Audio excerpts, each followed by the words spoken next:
한 가구당 놓고 본다면 한 400만 원, 500만 원 받아가는 기성세대 곧 등장한다는 것이죠. 근데 보험료를 내야 될 사람은 20만 밖에 되지 않아요. 이게 유지가 되게 어려운 상황이 발생하는 거죠. 이건 어마무시한 재앙이 될 수도 있는 거거든요. 안녕하세요. 한양대학교에 있는 정영수입니다. 한국은 선진국이죠. 예. 명실공히 어느 누구도 부인할 수 없는 선진국에 이미 진입을 완료했습니다. 중요한 거는 우리의 인식과 관념도 과연 선진국이라는 개념만큼 연결이 돼 있을까라는 생각이거든요. 안타깝게도 선진국 한국에 어쩌면 개도국의 질서와 개념들이 적용되는 거 아닌가라는 의구심을 갖는 현상들이 꽤 많이 아직까지도 있는 것 같습니다. 대표적인 게 선진국에서 태어난 청년 인구를 커버하지 못하는 60년, 70년대 만들어진 한국 사회의 준칙, 제도 혹은 여러 가지 관념들이 아닌가라는 생각을 하는 거고요. 결국 기본값이 이제 변화해야 될 상황인 것 같습니다.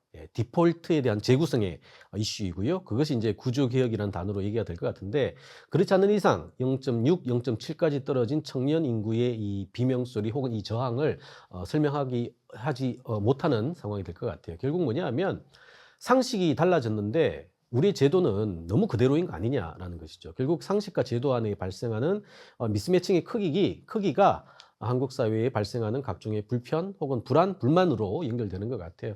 결국 기본적으로 앞으로는 우리가 가져가야 될 가장 높은 기본 준칙, 원칙은 인구는 이제 줄어들 것이다라고 보는 거고요. 특히나 청년 인구들의 반감이나 분위기를 놓고 봤을 때 출산이 반전하는 케이스는 아마 기대는 하기 어려울 것 같습니다. 특히나 이것을 통해서 가족 분화라는 너무나 익숙했던 패턴들도 앞으로는 1인 가구, 이른바 단신 생활로 바뀔 거라는 것이죠. 결국 신질서에 맞는 구조 개혁이 굉장히 필요할 것 같고요. 그렇다면 고정관념을 탈피해서 새로운 방식으로서의 내용들을 수정하고 제안해주는 작업들도 굉장히 필요할 것 같습니다. 그 첫 번째 촉발 지점이 되는 게 저는 중년 세대의 등장이라고 보는데요.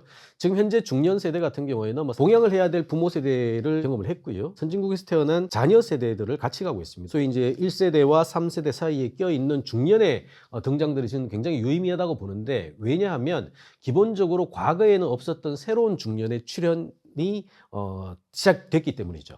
결국 뭐냐면 과거의 선배 세대들이 만들어냈던 모형들의 결과 이 중년들이 그 수혜를 입어서 오늘날 현재 이 중년에 선 것 같아요. 개도국에 태어나서 성장의 과실을 제대로 받은 40대, 50대가 대거 등장을 했죠. 이분들 같은 경우에는 사실은 부모도 봉양을 해야 되지만 자녀와 관련돼 있는 부양의 구조와 관념들도 변한 이 샌드위치 세대다운 방식으로서의 최초의 변형된 사고체계를 가지고 있는 그룹들의 출현이라고 봅니다. 결국 전통의 제조업이라든가 집중적인 수출의 구조를 통해서 대기업 모델을 만들어냈던 선배 세대의 모형, 그리고 그 모형의 결과 본인들의 어떤 중년화까지 이르는 과거의 족적들에 대한 이해도도 굉장히 높고요.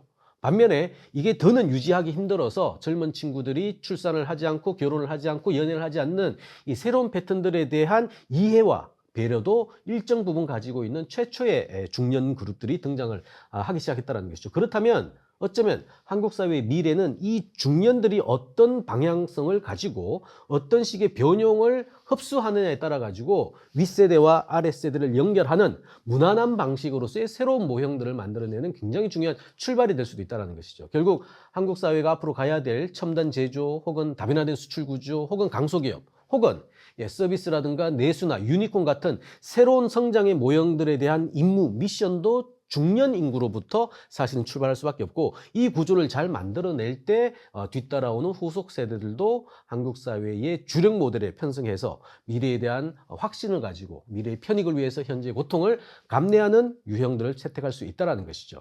결국 우리의 포인트는 한국 사회의 변곡점의 주역은 바로 1960년생, 70년생, 이른바 55년생부터 75년 구간에 있는 1700만의 요즘 어른이라는 타이틀을 쓰고 싶습니다.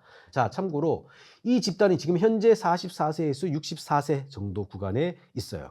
결국 우리 생산 가능 인구의 가장 중요한 우리 허리 혹은 우리 어깨 부분에 있다라고 이해를 하시면 됩니다. 아직까지는 열심히 일하시니까 생산 가능 인구로서 한국 사회에 굉장히 큰 기여를 하고 있죠. 문제는 이들이 생산 가능 인구의 어떤 여력이라든가 주체성으로 등장하기 이전에 만들어졌던 모형들, 바로 우리 선배 세대들이 만들어졌던 모형 때문에 선진국까지 왔다라는 거예요.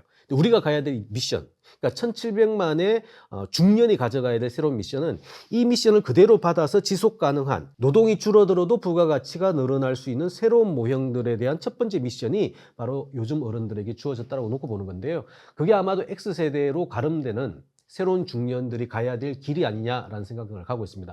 지금까지 살아왔던 것은 58년 개띠의 굉장히 많은 소위 미래의 편익을 위한 현재의 고통의 교환 가치라고 놓고 본다면 이제 70년 개띠가 열어가야 될 시장은 그렇지 않다는 거죠. 그런 구조 자체가 이미 멈춰섰고요.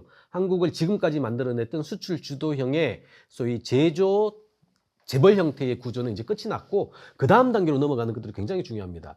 이게 왜냐하면 1,700만 요즘 어른이 갖는 굉장히 그 자체적인 의미도 있습니다만 뒤이어 따라오는 연간 뭐 700만, 600만, 400만, 심지어 최근에는 300만까지 줄어들었던 친구들이 살아가야 될 미래와 관련돼 있는 소위 전체적인 설계도 혹은 세팅과 관련돼 있는 직접적인 변수라는 것이죠. 그런 점에서 놓고 본다면 55년부터 75년 구간에 있는 1,700만 요즘 어른의 패턴들이라든가 현상들이라든가 본질 혹은 지향들을 분석하는 것은 굉장히 중요한 의미가 있을 수밖에 없습니다. 특히나 최근의 중년, 우리 X세대의 중년이라고 이해하시면 굉장히 아마 체감적으로 잘 다가올 텐데요. 이때 한국의 대학 진학률은 30% 수준이었어요. 근데 70년대생부터 중심으로 되어 있는 이들이 대학 생활을 했던 90년대 구간에는 한국의 대학 진학률이 2배죠. 60%를 기록하게 됩니다. 결국 뭐냐면 10년 구간에 대학 진학률이 2배로 늘어났어요. 대학 진학률이 2배로 늘어났다는 것은 이른바 고학력자가 2배로 늘어났다. 고학력자가 2배로 늘어났다는 것은 그만큼 상황 판단 능력이 좋아졌던 새로운 청년 인구가 지금 현재 이 중년까지 넘어왔다는 것을 의미하는 거거든요. 다행스럽게도 이분들의 생애 전체에 걸쳐 있는 많은 경험은 바로 고성장의 경험과 정확하게 일치합니다. 물론 외환위기라든가 금융위기 같은 중간중간에 굉장히 큰 어떤 리스키한 작업들도 경험하게 됩니다만 전체적으로 봤을 때는 인플레가 만들어냈던 경험들을 그대로 갖고 있는 분들이에요. 이분들이 아직까지는 생산 가능 인구에 있습니다. 그렇기 때문에 지금이 마지막 기회일 수도 있다는 것이에요. 왜냐? 이분들이 우리가 알고 있는 피부양 인구로 넘어가는 즉 65세 이후에 편입되게 되면 질서나 제도에 대한 개편 없이 이 1,700만이 초고령 이슈로 넘어간다? 이건 어마무시한 재앙이 될 수도 있는 거거든요. 따라서 1,700만이 요즘 어른처럼 지금 현재 생산 가능 인구에 남아있을 때 이 구조개혁과 관련되어 있는 마지막 작업들을 해줘야 그들 스스로의 미래는 물론이고 후속해서 따라오는 우리 MZ세대들의 미래에 대한 확실성으로도 지속 가능성으로도 연결될 수 있다는 것입니다. 자, 결국 우리가 최근의 이슈로 생각한다면 이런 거거든요. 최근 국민연금 이슈도 굉장히 많죠. 굉장히 오랫동안 손보지 않다가 최근에 이제 모수개혁을 포함해서 많은 얘기를 하고 있습니다만 왜 이 얘기가 지금 등장했을까요? 뒤집어 얘기하면 왜 빨리 진행되지 않고 지금까지 왔을까요? 라는 거거든요. 사실 좀 뭐 개인적인 판단입니다만 굉장히 늦었죠. 하지만 더는 미룰 수 없기 때문에 등장을 했다고 봅니다.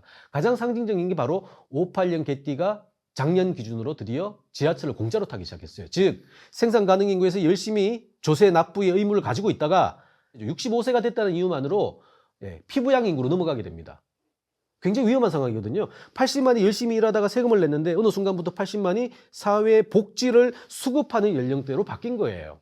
근데 그 수급자들을 지원하는 보험료를 내야 될 친구들이 이미 20만 대, 30만 대로 줄어들었습니다. 유지가 될 리가 없는 것이죠. 따라서 우리 정년 연장의 가장 원론적인 해결책의 제 개인적인 느낌으로는 정년 폐지라고 봅니다. 즉 열심히 일하실 수 있다면 복지의 가능성은 상대적으로 줄어들겠죠. 그렇다면 우리가 과거에 만들어진 제도, 질서잖아요. 왜 60세가 되면 우리는 그만둬야 되죠? 이건 50년, 60년대 만들어진 과거의 질서예요. 과거의 제도였습니다. 당신은 평균 수명이 얼마 되지 않았기 때문에 한 60세에 은퇴하더라도 몇 년 좀 즐기면서 돌아가실 수가 있었는데 지금은 60세에 그만두셔도 우리 수명표 보시면 거의 90세에 근접하거든요. 30년 가까이 돌아가는 것이죠. 그렇다면 세대 부조형의 핵심이라고 할 수 있는 국민연금을 포함한 사회보험제도도 이른바 지금 1,700만이 생산 가능 인구에 있을 때 구조적인 방식으로 선제적이고 또 미세적으로 조정을 해주는 게 굉장히 필요합니다. 다행스러운 것은 70년대생이 기존의 선배 세대와 달리 노후 준비와 관련돼서 그다지 일반적으로 어둡지만은 않다라는 것입니다. 지금 우리 고령 세대 같은 경우에는 하나같이 굉장히 좀 불운하죠. 가난하고요, 빈곤하고요, 당연히 건강 상태도 좋지 않고요, 또 고립돼 있고요. 이런 흔히 얘기하는 우리 상대 빈곤율 같은 것들도 굉장히 높습니다. 따라서 이분들 같은 경우에 기본적으로 자녀의 교육비로 본인들의 노후 자금을 소위 교환했기 때문에 굉장히 빈약한 방식으로 노후 준비를 할 수밖에 없었죠. 그런데 70년대생은 그렇지 않습니다. 결국 자녀의 교육비를 최초로 비용이라고 생각할 수 있는 X세대의 출현인 것이거든요. 결국 70년대생만 얘기한다면 44세부터 54세 구간에 있는 이 X세대 같은 경우에는 첫 번째, 생애 전체에 걸쳐서 굉장히 많은 고성장의 수혜를 입었고요. 두 번째는 가치관의 변화에 대해서도 굉장히 개방적이고 유연합니다. 세 번째는 구매력도 굉장히 좋아요. 평균 한 6억 가까운 지금 세팅을 가지고 있거든요. 근데 기본적으로 이분들의 또 부모 세대가 현재 90세, 80세 후반에 직면하고 있어요. 결국 그들의 스톡이라고 표현하죠. 축적된 자산도 결국엔 노노는 아닙니다만 중년 세대의 자녀들에게 이전될 수밖에 없는 것이죠. 그렇다면 미들 플러스 중간에 낀 70년대생의 금전 능력은 굉장히 과거 대비 고도화되어 있고 강화됐다고 표현할 수 있습니다. 즉 갖춰진 중년 세대의 등장은 지금까지 우리가 알고 있는 고령 사회와 관련된 여러 가지 기본 설계 자체가 더는 통용되지 않는다라는 것과 같은 의미이기도 합니다. 그들이 지금 현재 등장할 때 이것들이 위기가 아니라 기회가 될 수 있는 방식으로 전환시켜주는 게 굉장히 중요해요. 특히나 우리 경제 규모, 특히나 자산 시장과 관련된 흐름들을 놓고 본다면 우리 노후소득은 같은 경우에 크게 5가지의 소위 루트를 가지고 있거든요. 근로소득, 사업소득, 공적 이전, 사적 이전, 재산소득 이 5가지가 있는데 과거의 한국의 기본구조, 세대 부조형의 기본구조는 뭐냐면 사적 이전이었어요.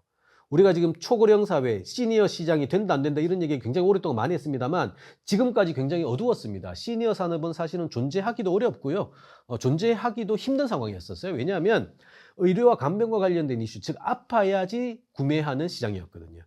그러다 보니까 사실은 노후소득 자체도 없는데 굉장히 빈곤한 삶을 살아가는 분들에게 시니어가 됐으니까 이 제품과 이 서비스를 구매해 주세요라는 방식으로 접근을 한 거죠. 당연히 구매력이 없는 사람들은 그것을 살 수가 없습니다. 이 상황 안에서 그나마 그들의 구매력도 어떻게 확보를 하느냐, 바로 내가 나의 복량과 너의 소위 부양을 교환했기 때문에 소위 자녀들에게 사적 이전의 방법, 즉 용돈을 받는 형태로 그것을 부담을 받아왔죠. 근데 이게 지금 빠른 속도로 없어지기 시작했어요. 당장 X세대만 하더라도 자녀로부터 노후 소득을 지원받는다라는 것은 상상도 하지 않습니다. 너무 극단적인 비유이긴 합니다만 물론 빈곤하다면 받아야 되겠죠. 하지만 우리 선배 세대에 비해서는 기본적으로 교육비와 노후 자금은 적어도 같은 포트폴리오에 놓고 배분할 수 있을 정도의 가치 중립성을 가지고 있다는 것이죠. 대신 강화된 게 뭐냐면 첫 번째가 근로소득입니다. 지금 X세대 중년 1,700만 원은요. 기본적으로 60세, 65세에 은퇴한다는 것을 가정하지 않는 사람들이 굉장히 많습니다. 물론 본인들의 의지나 취향에 따라서 조기 은퇴족이라고 표현하죠. 그런 분들 같은 경우에 미리 그만둡니다만 그게 아닌 상황에서는 오래 일하는 게 가장 좋은 노후소득원이라는 것을 체감적으로 혹은 경험적으로 알고 있습니다. 그러다 보니까 근로소득이 과거에는 한 35% 차지했는데 지금은 42%까지 늘어났어요. 아마 앞으로의 표준적인 노후의 삶은 끊임없이 근로를 해서 노후소득을 볼충하는 구조로 갈 겁니다. 자, 우리 70년 개띠만 예를 들어볼까요? 70년 개띠 숫자도 많습니다. 100만입니다. 그분들이 지금 현재 50세 중반이에요. 앞으로 한 10년 정도는 느긋하게 일을 하실 수 있습니다. 이분들은 기본적으로 사회에 진입할 때 국민연금 제도가 이미 있는 상황 안에서 들어왔어요. 지금 우리 선배 세대들 같은 경우에는 우리 88년, 92년도에 시작을 했으니까 그 이전부터 일을 하셨던 분들인데 갑자기 준조세라고 들리는 방식으로 보험료를 내세요. 그러면 노후에 돈을 돌려줄게 하거든요. 이 방식이 사실은 잘 이해도 되지 않을 뿐더러 돈을 뺏긴다 그런 맥락까지도 갖고 있어서 굉장히 저항감들이 많았습니다. 근데 X세대의 상징이라고 표현할 수 있는 우리 70년 개띠 같은 경우에는 이미 들어올 때 원천 징수를 통해 가지고 국민연금을 내왔던 분들이죠. 이게 또 소득 비례형이에요. 한 가구당 놓고 본다면 한 400만 원, 500만 원 받아가는 우리 70년 개띠들도 곧 등장한다는 것이죠. 근데 보험료를 내야 될 사람은 20만 밖에 되지 않아요. 이게 유지가 되게 어려운 상황이 발생하는 거죠. 그만큼 사실은 이 1,700만 요즘 어른의 새로운 등장, 즉 구매력을 갖추고 있는 근로소득도 있고 공적 이전도 늘어난 이 자발적이고 좀 능동적인 방식으로서의 소득이 늘어난 이 1,700만의 등장은 중년의 소비와 생산 체계뿐만이 아니라 그 이후에 발생하는 노년의 체계까지도 직결적으로 연결될 수밖에 없다는 것입니다. 자, 중요한 거는 이 X세대의 중년의 등장은 말로는 기성세대의 그 루트에 대해서 저항하고 따라가지 않습니다. 하지만 그럼에도 불구하고 많은 사람들이 연애, 결혼, 출산이라는 표준적인 생애 스타일을 많은 분들이 따라갔어요. 근데 문제는 이제 MZ세대들은 그보다 훨씬 더 심하다는 거예요. 지금 현재 중년이 가지고 있는 우리 가장 중요한 욕구들을 바로 뭐죠? 평생 싱글의 새로운 가능성 등장. 그리고 비록 그 포트폴리오는 원만하게 가지고 있으나 노후 대비와 관련돼 있는 불안감들 같은 것들이 사실 은퇴의 반발로 연결이 되는 거고요. 그분들이 또 30년 이상 살아가야 될 미래에 대한 새로운 트렌드와 이슈로 만들어집니다. 결국 그렇다면 새로운 현상들을 우리가 어떻게 극복하느냐가 굉장히 중요해요. 이 흐름에 대한 포인트가 사실은 70년 개띠 혹은 X세대 혹은 1700만 요즘 어른들에 대한 집중이나 혹은 새로운 가능성의 영역으로 연결이 돼야 된다는 것이죠. 결국 대표적인 예를 하나만 든다면 이런 겁니다. 70년 개띠가 만들어낼 새로운 표준의 삶, 바로 평생 싱글이라고 표현할 수 있을 텐데요. 평생 싱글 이전에는 이런 겁니다.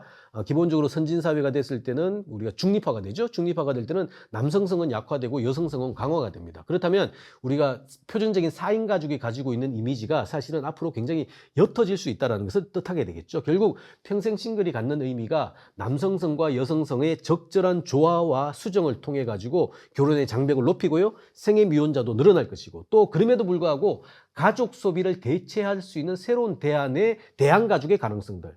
더 중요한 것은 아마도 가족 분화가 중지된 중년의 고민이라는 것이죠. 결국 나이 50이 넘어서 자녀들이 20대가 되고 30대가 됐는데 분할을 하지 않는 방식으로서의 자녀들이 등장하기 시작했다. 흔히 얘기하면 중년 캥거루족이라는 단어를 쓰는 것이죠. 불가피한 대가족화가 발생할 겁니다. 자, 그렇다면 우리가 가지고 있는 노후와 관련되어 있는 세팅들은 완전히 새롭게 재구성을 해야 된다는 것이. 그 과정 안에서 노후 대비와 관련되어 있는 은퇴 반발도 마찬가지고요. 이런 이슈들을 우리가 어떻게 극복할 것인가는 굉장히 중요한 시대 과제가 될 수밖에 없습니다. 이 중년의 삼중고라 그러죠. 트릴레마라고 표현합니다. 노후도 부모도 모셔야 되고요. 중년을 향해서 쫓아오고 있는 자녀의 현재도 지켜야 됩니다. 더 중요한 것은 본인들의 미래와 관련되어 있는 불확실성도 지켜야 되는 것이죠. 그 가운데 연금은 불안하고요. 또 강제적으로 우리 퇴직을 당하는 근로자들도 굉장히 많아졌죠. 대개 중년의 가구주들이 그런 영향력이 많습니다만 이런 식의 상황들 안에서 노후 대비의 전략들이 달라질 수밖에 없어요. 그렇다면 우리의 경제적 선택, 바로 자산시장의 가능성도 새롭게 재편될 수밖에 없습니다. 자, 이 상황 안에서 새로운 가족 유형들이 만들어낼 수 있는 어떤 힌트들이 당연히 부가가치의 새로운 연결로 만들어질 수밖에 없는 것이고요. 그 흐름 안에서 1700만 요즘 어른이 갖는 하나하나의 선택과 이 개별적인 선택이 만들어내는 집단적인 어떤 흐름들, 트렌드 같은 것들은 짧게는 본인들의 중년, 새로운 중년에 대한 설계와 연결됩니다만 조금 길게는 새로운 초고령화에 대한 유력한 신호일 수 있고요. 더 길게는 여기를 향해서 쫓아오고 있는 MZ세대에게 일종의 나침반으로서의 역할도 보여줄 수 있다는 것이죠. 그렇다면 인구 변화발 새로운 틈새 고객으로 등장하는 1700만 요즘 어른들에 대한 정확한 분해와 그 분해에 따른 적정한 대응 체계는 한국 사회의 자원 배분의 효율성을 높이는 굉장히 중요한 분기점이 될 수밖에 없다라고 생각을 합니다.